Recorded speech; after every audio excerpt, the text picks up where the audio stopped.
I'm Emily, I'm from Glasgow and I'm studying my Masters in Music at LMA. I studied my undergrad at LMA, so after moving back home I realised quite quickly I wanted to be back in Liverpool. Just wanted to give myself that little bit of extra time to explore what I am as an artist.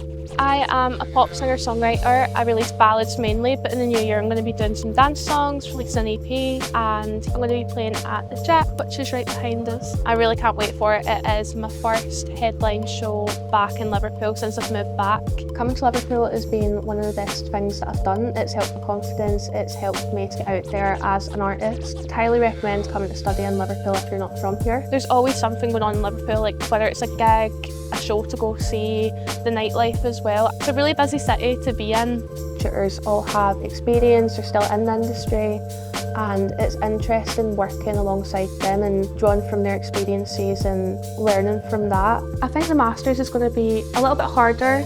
Challenge myself to think more about myself as an artist, myself as a brand, and how I can move forward after my Masters and stay within the industry as an artist or in other areas as well. So after my Masters, I'm hoping to stay as a solo artist. I'm going to be doing a UK tour at the start of the year. I'm looking forward to seeing at the end what I've achieved outside of uni as well as inside. The Jack was my first ever headline show, so it's nice to have that full circle moment of coming back here.